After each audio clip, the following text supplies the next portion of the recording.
Selamat siang semuanya, perkenalkan nama saya Clemency Clesterani Gradea, NIM saya 2011-708. Hari ini saya akan mempresentasikan tentang motivasi belajar.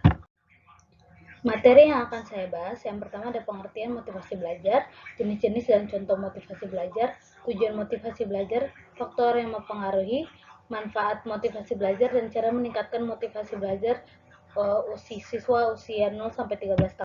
Pengertian motivasi. Nah, motivasi ini berasal dari kata Latin atau mover, yang berarti menggerakkan. Menurut Weiner, pada tahun 1990, motivasi didefinisikan sebagai kondisi internal yang membangkitkan kita untuk bertindak, mendorong kita mencapai tujuan tertentu, dan membuat kita tetap tertarik dalam kegiatan tertentu. Sedangkan menurut Uno, pada tahun 2007, motivasi dapat diartikan sebagai dorongan internal dan eksternal dalam diri seseorang yang diindikasikan dengan adanya hasrat dan minat, dorongan dan kebutuhan, harapan dan cita-cita, penghargaan dan penghormatan.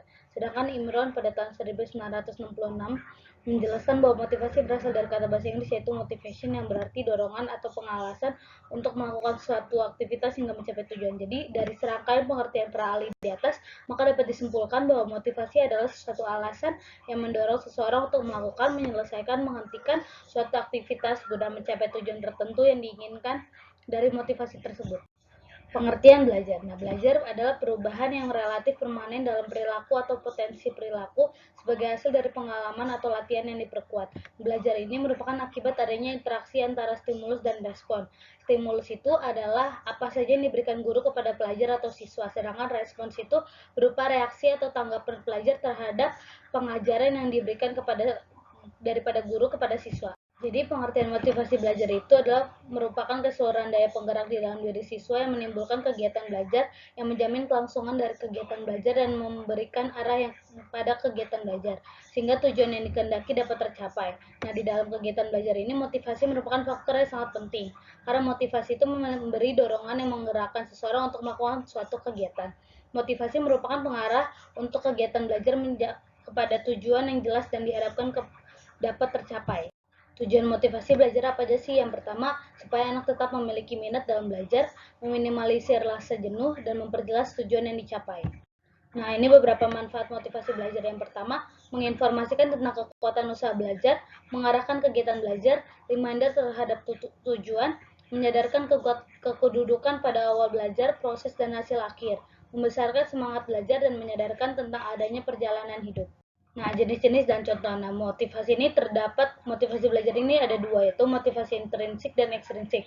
Nah, motivasi intrinsik ini adalah yang dari dalam. Contohnya kayak melakukan karena suka, keinginan sendiri, karena seseorang menyenangkan hal tersebut, jadi dia melakukannya. Nah, kalau motivasi ekstrinsik ini yang dari luar, dari guru, dari orang tua, dari teman-teman. Nah, ini contohnya suasana pembelajaran, terus nasihat yang diberikan, terus seperti itu. Berikut adalah faktor yang mempengaruhi motivasi belajar. Yang pertama ada cita-cita dan atau aspirasi jiwa, kemampuan siswa, kondisi jasmani siswa, kondisi lingkungan siswa, materi pembelajaran, dan upaya guru dalam mengelola kelas.